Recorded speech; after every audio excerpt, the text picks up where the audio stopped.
I'm Professor David Wilson. As a criminologist, I'm often asked, what's it like to interview a murderer? This is a tape recorded interview. Date is 11/17/84. To answer this question, I'm going to take you on a journey into the dark heart of the police interrogation room. Using cutting-edge lip-sync technology, we'll bring to life the actual tape confessions of some of the world's most notorious killers. I put tape on her mouth, held it there so she couldn't breathe. And bring you face to face with evil. I felt sick looking at him, knowing what he did. And along with forensic psychologist Professor Michael Brooks, I'll analyze their interviews in unparalleled detail. Her skull gave way a little bit. She was there and immediately unconscious. Their wicked words, now seen spoken for the very first time, will never be forgotten. So I didn't suggest to him that we kill her on Sunday, but I knew that she had to be gone.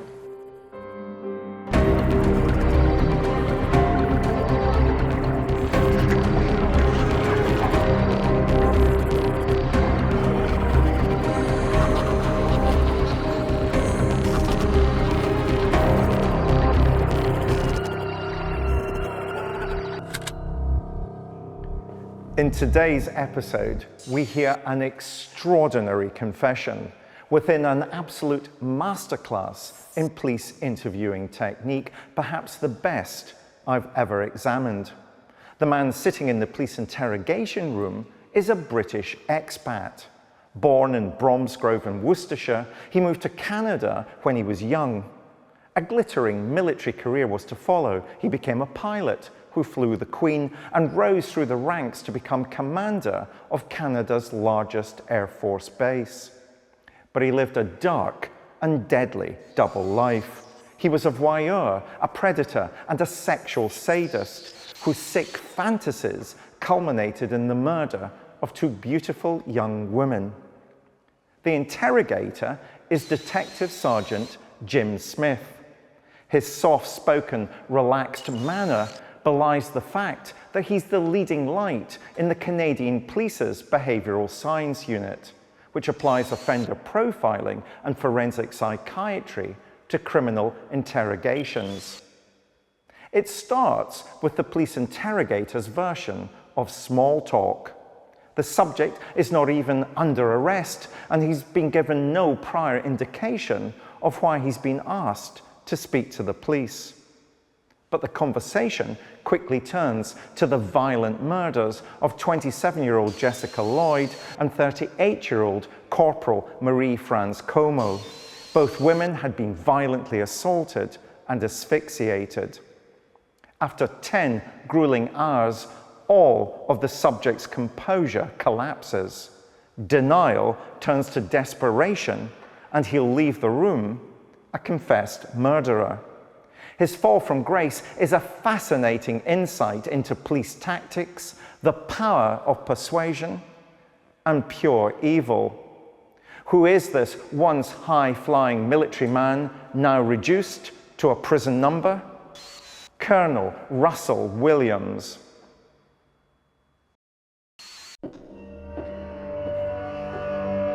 One quiet Sunday afternoon in February 2010, Ontario Police invited a very distinguished local man to come into the station for an informal chat.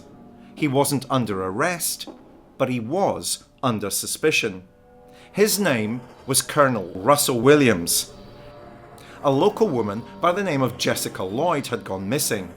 Police suspected she may have been abducted or even murdered in the same way another woman by the name of Marie-France Como had been some 6 months earlier. As the commander of Trenton Air Base, stationed to over 3,000 young men in the Canadian Air Force, Russell thought he was being asked to help police with their search for a suspect, just as he had done so in the past.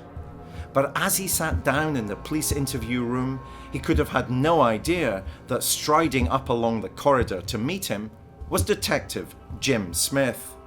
And as the tape recorder rolled, the scene was about to be set to one of the most extraordinary police interviews in history.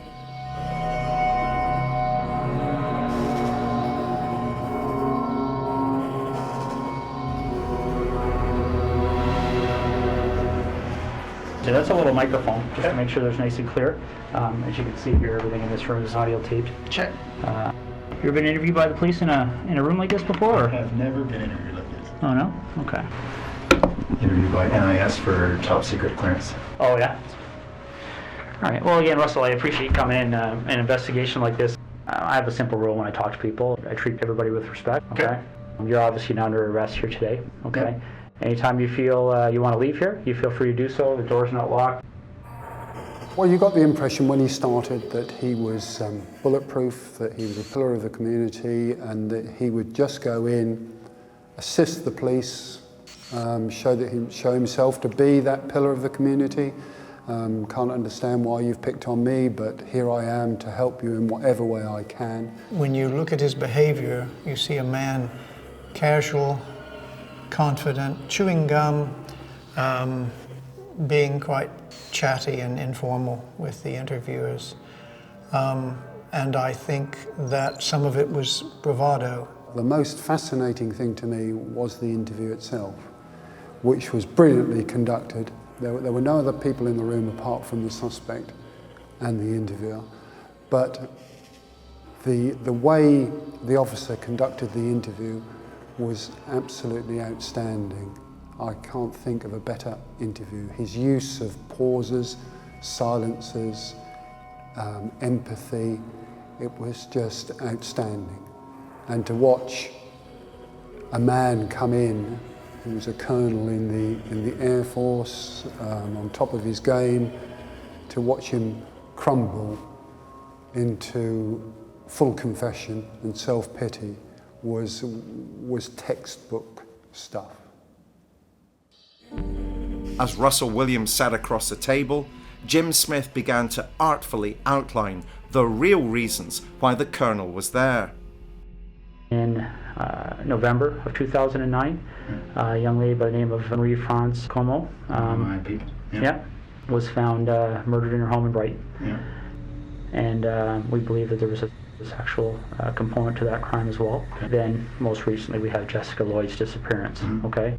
Essentially, there was a connection between you and all four of those cases. Would you agree? Yes, I would Yes. say there is a connection, yeah. Given the types of crimes we're investigating, do you get much chance to watch television shows, CSI, things like that? I do watch CSI occasionally, yes. Okay, so you have an idea of, obviously, the forensic capabilities, things like that are out there. What would you be willing to give me today to help me move past you in this investigation? What do you need? Well, would you be willing to supply things like fingerprints, blood samples, Sure. things like that? Yeah. Okay. Footwear impressions? Yeah. Can I assume you're going to be discreet? This would have a very significant impact on the base if they thought you thought I did this. Well, bottom line, Russell, that's one of the reasons we're here on a Sunday afternoon. Because it's tough to undo the rumor mill once it gets started. It's almost a kind of defer to rank posture, which the colonel would put the colonel at ease and lead him to believe that this is someone who is deferring to him. But it's also reassuring that he is not being challenged immediately, that this is not someone who is a formidable adversary necessarily. So I think he'd be reassured by that. He has got a total regard for authority. He's a very authoritative figure. But at the same time, I think this often feeds into serial offenders' mental outlook, which is they are actually better than everyone else. They are one step ahead of everyone else. So he can be this prominent public figure, but at the same time, he's so clever and so smart, he can stay one step ahead forever, and no one will ever work out that he's got this secret side to himself. I'm joined by Professor Michael Brooks.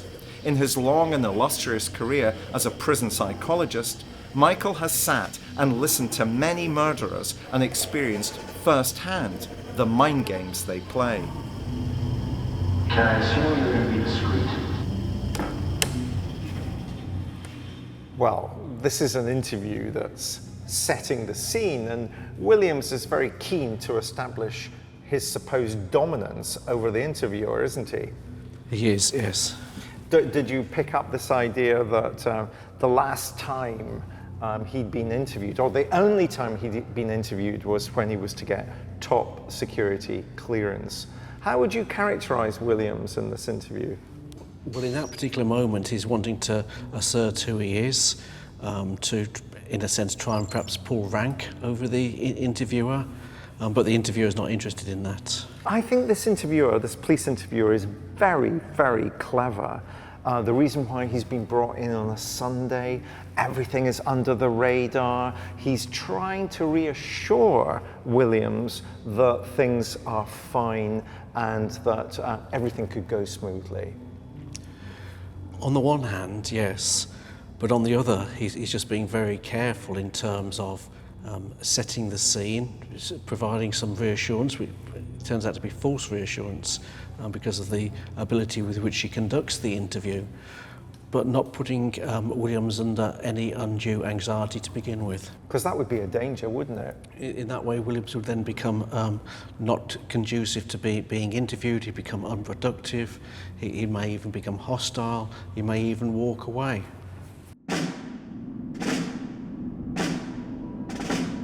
There are very few killers in the world today, or even in history, that we can look at and say, this person had it all. This person had everything.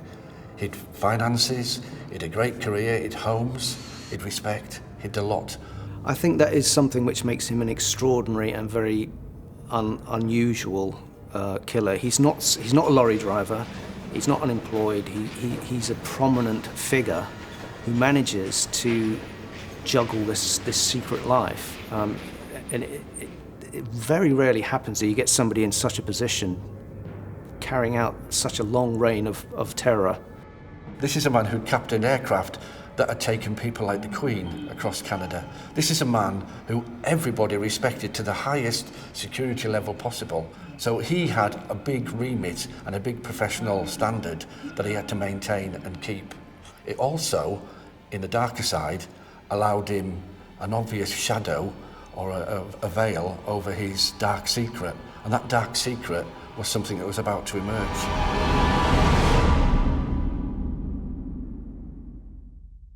Williams has been in the interview room now for almost 3 hours.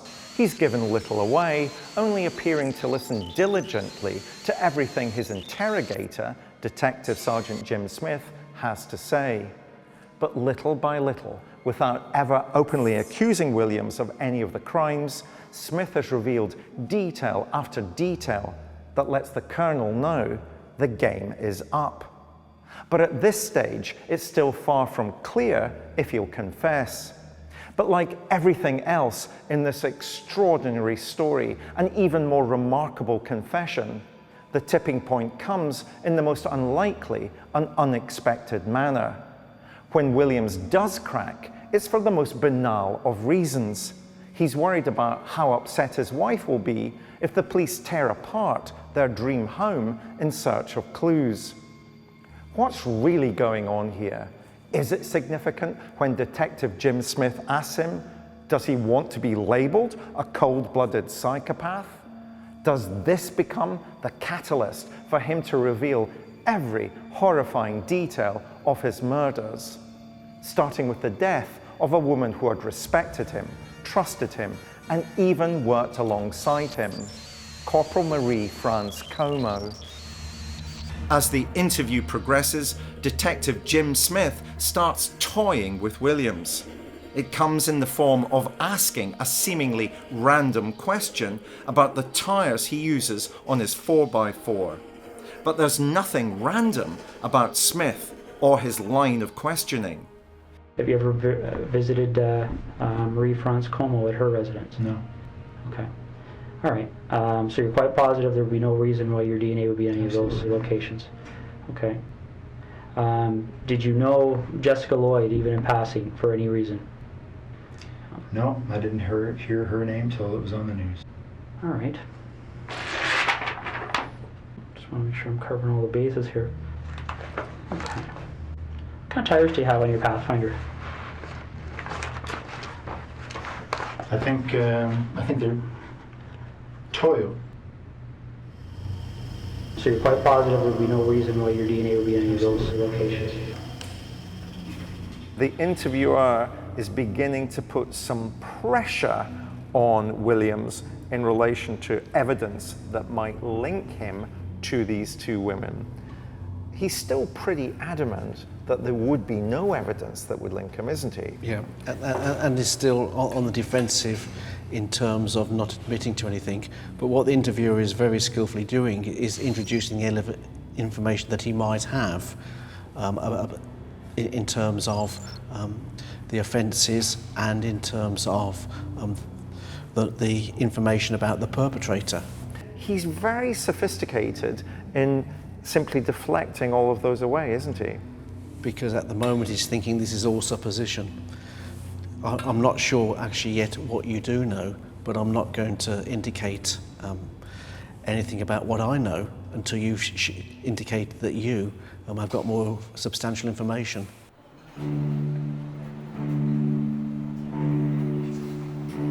The curious thing about this case as well is DNA and any forensic work, scientific work that we have now currently didn't solve this case.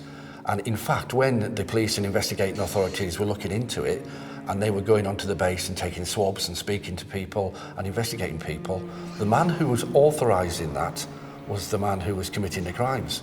So he was the person in the perfect situation. And of course, nobody in the police would dare question him.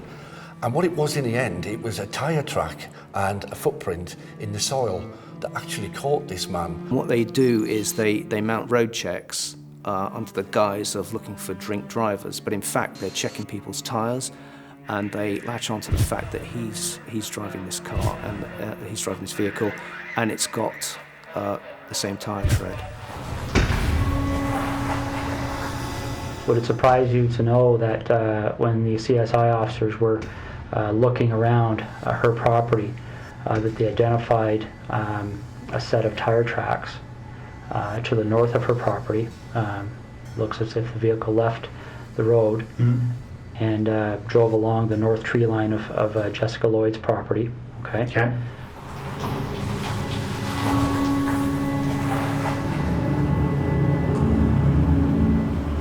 Examined those tire tracks. They identified those tires as the same tires on your Pathfinder. Really? Yeah. This is the footwear impression of the person who approached the rear of Jessica Lloyd's house on the evening of the 28th and 29th of January. Yeah. Okay. This is a photocopy of the boot that you took off your foot just a little while ago. Okay. Footwear impressions are very much like fingerprint comparisons. Okay. You take a look at this print. These are identical.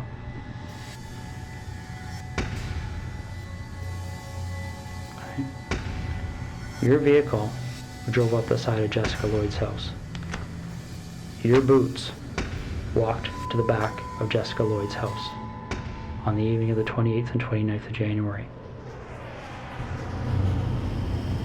Footwear impressions are very much like fingerprint comparisons.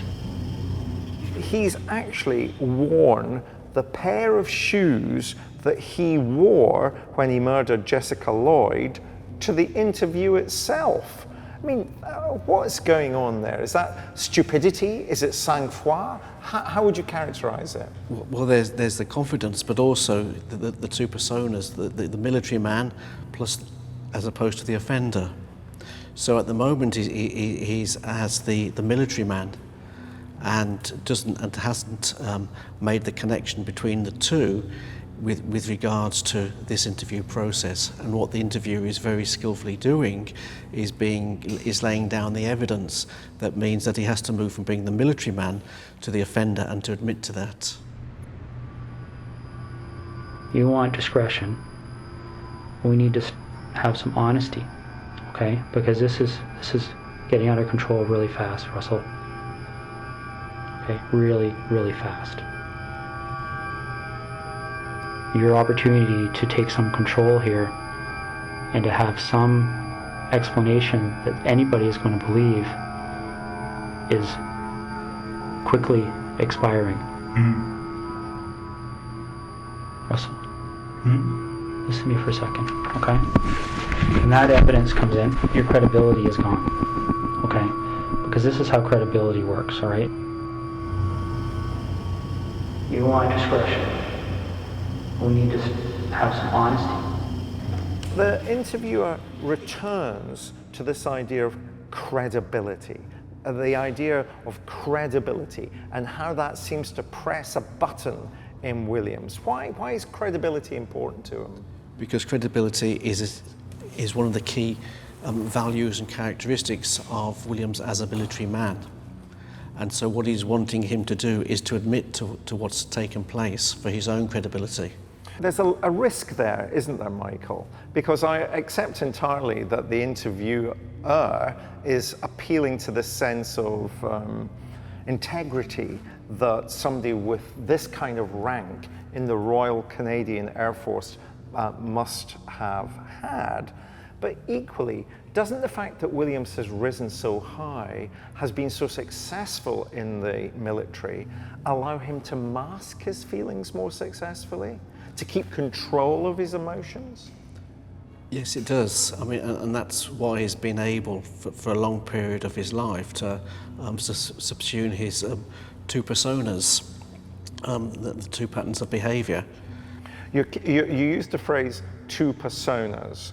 Are you implying, I know you're not, but just so that for the sake that everybody's clear, you're not implying he's schizophrenic, are you? No, but there's the offending behaviour that he undertakes, and then there's this highly successful military career.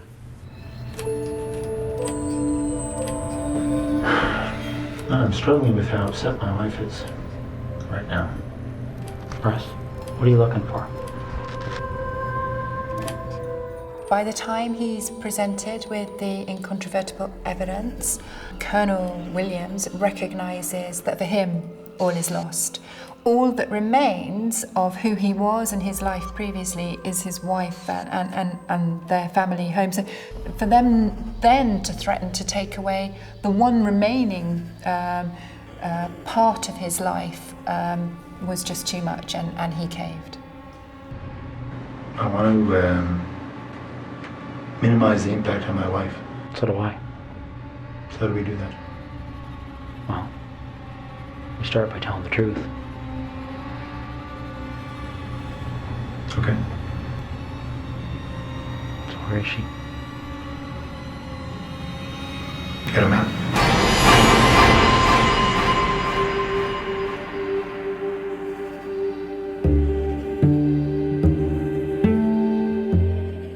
Okay, is she close to a road? Yep. All right. Is it something where is she buried, or is she somewhere where if you walk there you would fairly easily see her? It's here.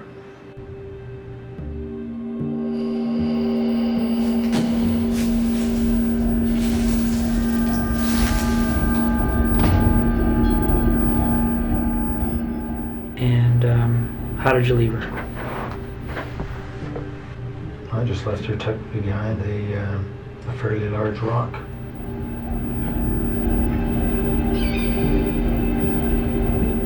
There's a number of reasons perhaps why he admitted so quickly without too much pressure on him. One is that it may be that he was actually ready, he needed to, he was actually relieved, it gave him a sense of release. It may be that actually because he's used to being in the military, he has some sort of respect for authority, and this is a different type of authority, but he's in police custody, they're in control, and maybe he's responding to that. in terms of his military background. It's a military debrief.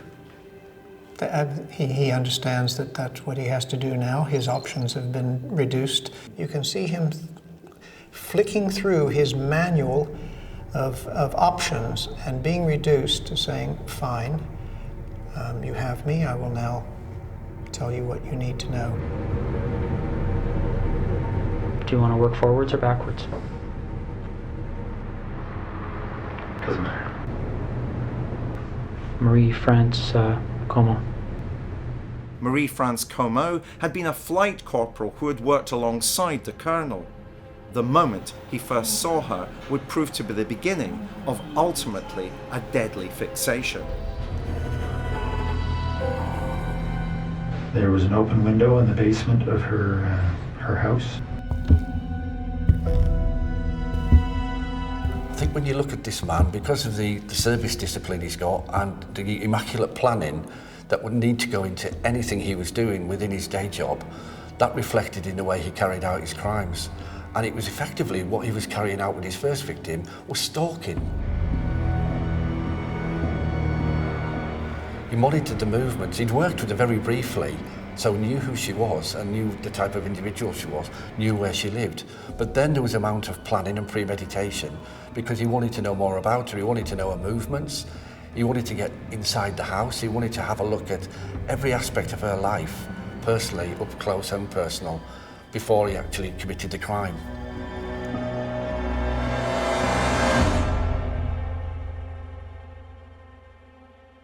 And he could walk into her house as her boss without having to explain what he was doing and why he was there. He's got that access. Very powerful situation where he could access anywhere on the base, anywhere locally, and people wouldn't challenge him.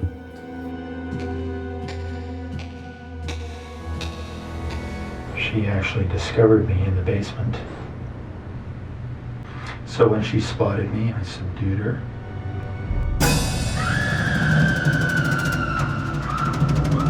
Tied her up. That was just the beginning of what was in store for Marie.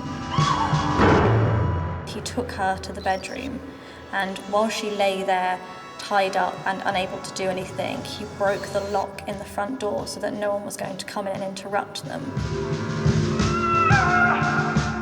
And when Russell Williams comes back in, he repeatedly rapes her.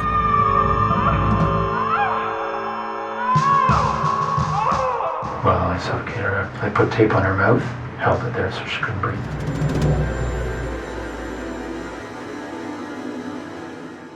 After Marie's death had occurred, he came off as if he was really upset about it. He even spoke at her funeral, and he sent a letter of condolence to her family, signed by him, her commanding officer, saying that Marie would be sorely missed.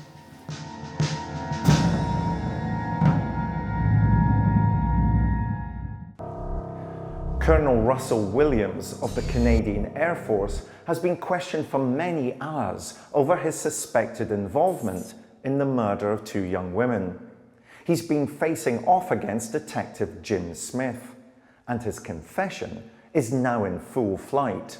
The interviewer has been preparing for this interview for days.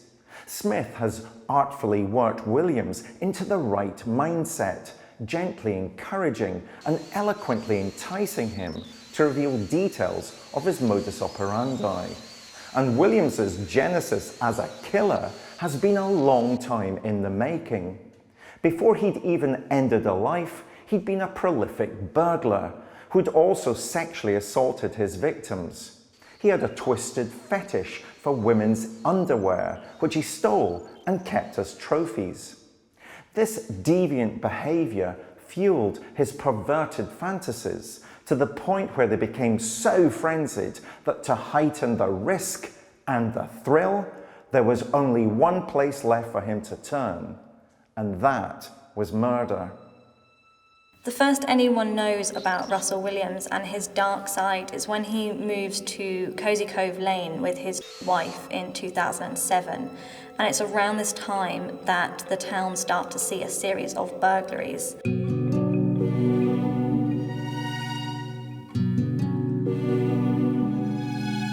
This is a story that's tragic, for the victims, of course, but it's also a story that's tragic for Colonel Williams himself, and that this story unfolds in a way that could have been stopped at any stage. It follows a fairly inevitable psychological unfolding process.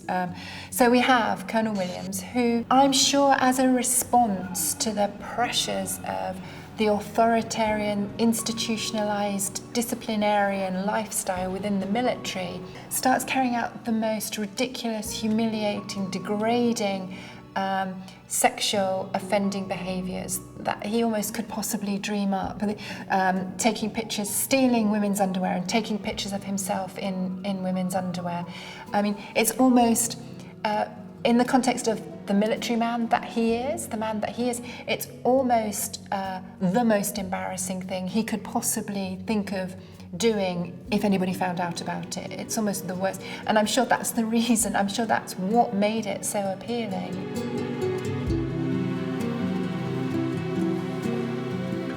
It's ridiculous, and he knew it was, and that was why he couldn't stop himself doing it.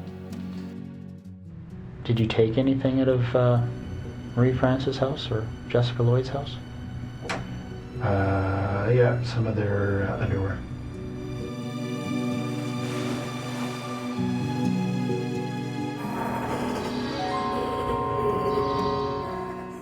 Information was coming in during the interview, because it started off with the tyre tracks, which is why he'd been arrested in the first place, and then went on to the shoes that he was wearing.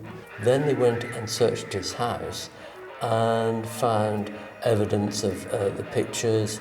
They found bags full of underwear, and we're talking of some of the region of 1,400 items of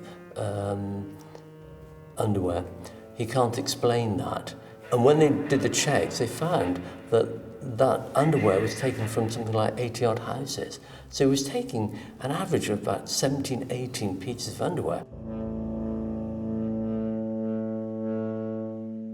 It will have started to have lost its impact, its emotionally stimulating effect, its sexually stimulating effect. It would have been lost. And not only is that stimulating effect diminishing rapidly as he starts to do more and more and more burglaries, but also he's developing a sense that he can get away with anything. He's done 82 burglaries and not being caught. He can get away with anything. Escalation is something is very common, and we see in serial sex offenders in particular. They'll often start with those lower level offending, such as voyeurism, or in this case, stealing underwear, and then that at some point will not be enough, will cease to be enough to satisfy a fantasy, and those fantasies will escalate. The scripts will become more developed and start to move from those non-contact offences to contact offences, and then it continues. And unfortunately for some offenders, that escalation will not stop until they are stopped by the authorities. When they eventually found him, they found him with over 3,000 images of him in different houses wearing underwear of different victims. And later on, when he actually ended up escalating his sexual behaviour to actually killing the victim, he recorded all that, and all that was available for the police once they found him. When I was reviewing this case and looking at the pictures of him in the victim's undergarments, it put me in mind of the photographs that you see from time to time of big game hunters with their deceased animal to one side and their huge phallic gun to the other side. And for me, there's something of that in Williams, in the parallel of saying, I think it was a trophy room. I think he was a hunter as well. I saw Kara. I put tape on her mouth, held it there so she couldn't breathe. Now, Michael, if we just stood back from that for a second, if we just literally pause there. We are discussing a man who has escalated from wearing women's clothing, undergarments that he collects when he breaks into their homes, to now photographing women that he has murdered. And we're talking about how complex he is as an offender, and yet this is a colonel in the Royal Canadian Air Force. So he's been able to maintain those two personas. He's been able to act as a high-ranking military officer engaged in sensitive missions, and at the same time to be able to act as an offender and to hold those two things together. You and I know that's not easy. There's leakage, isn't there? There's usually some sense of things aren't quite right here. Well, he's very skillful in terms of being able to maintain it, because nobody suspected it until you had the tyre tracks and the footprint. Those are the bit that connects it. Otherwise, nobody else thought that it was him. Because partly, again, because how could a high-ranking military officer engage in this activity? There's a disconnect between how you expect somebody in that position to act and sort of the linkage with offending behaviour. You don't expect the two to go together.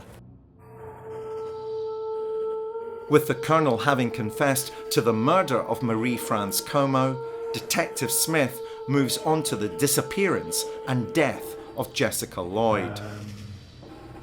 I saw her in her house.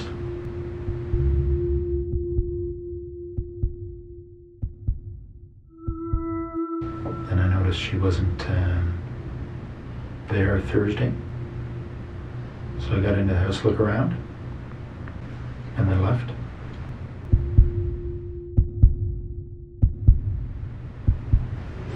Noticed she'd come home, so I went back in.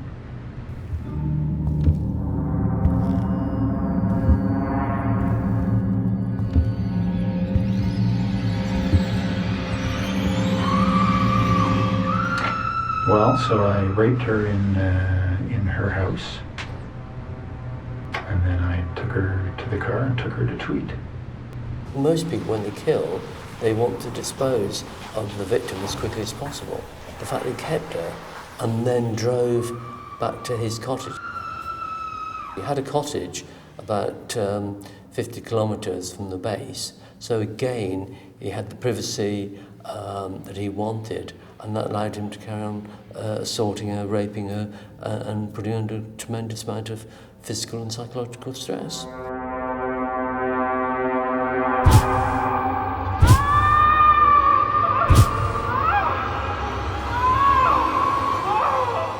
So Jessica poses for these pictures, and there's videos, and then what happens? She thought we were leaving. Hit her on the back of the head.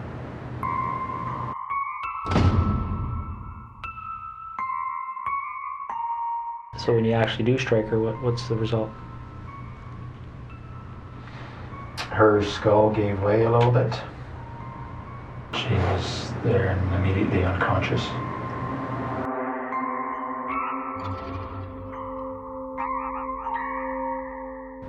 What did you hit her with? Flashlight.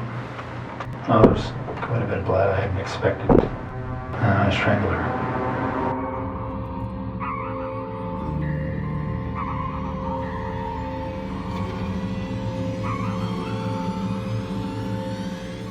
When did you decide to do that? Well, I was pretty sure that I wasn't going to let her leave.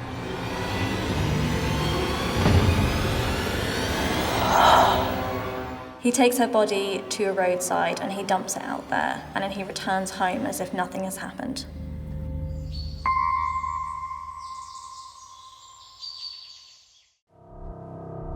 Detective Jim Smith has left Colonel Russell Williams's dark world in ruins. By the end of the interview, he's stripped of his reputation, his military stripes, and his freedom. The details of Colonel Russell Williams's vicious murders and sex crimes are amongst the most appalling imaginable. When the audio of his recordings were played in court, they must have been deeply distressing for the loved ones of those he'd murdered. Pleading guilty to 2 counts of first-degree murder, Williams is now serving a life sentence without the possibility of parole for at least 25 years. But the question still remains, if Williams hadn't been caught, would he have killed again? To answer this, we must return one final time to his extraordinary confession. Can you tell me why you killed her?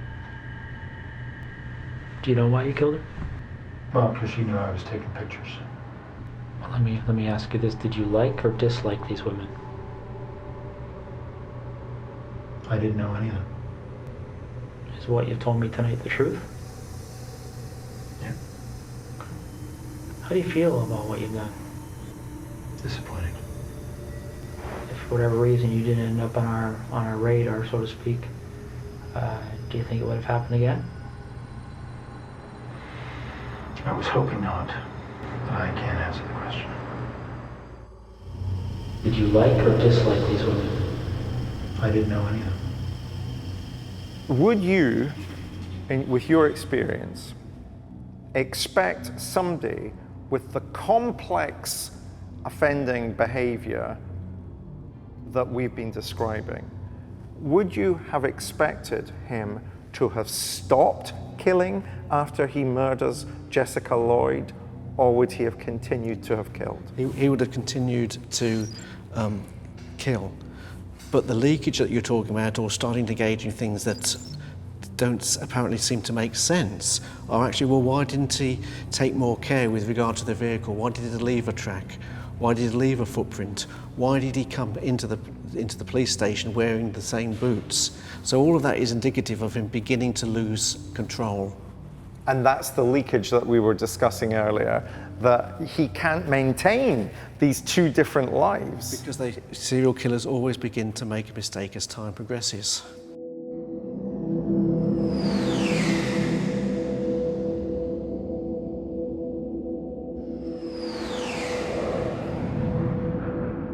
I think he would have gone on to carry on killing because you could see a quite clear escalation from just walking into houses, then breaking into houses, then having lock-picking skills, slowly building up, targeting his victims, and he would have carried on, I think, targeting victims that he has possibly some connection with, and he would have carried on for another few years.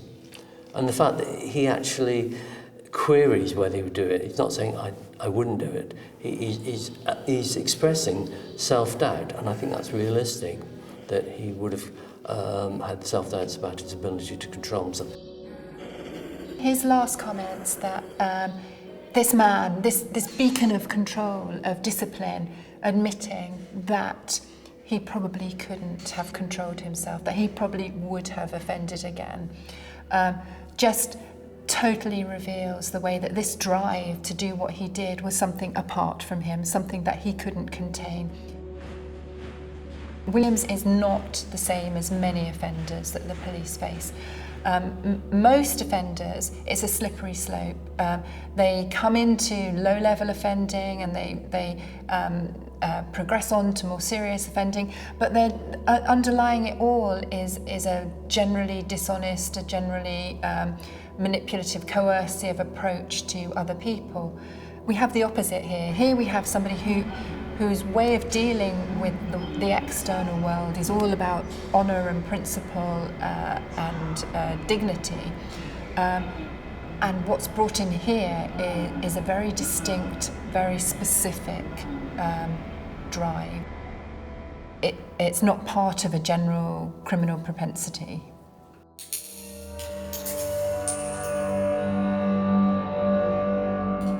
Most people find the most difficult aspect, I think, of this offense, why?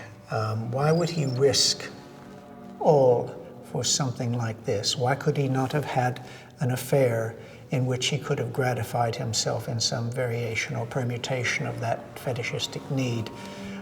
Why do it this way? So there was an additional element, a dynamic of risk-taking, which was fueling something in him, a need in him. I understood, one time entered a house naked.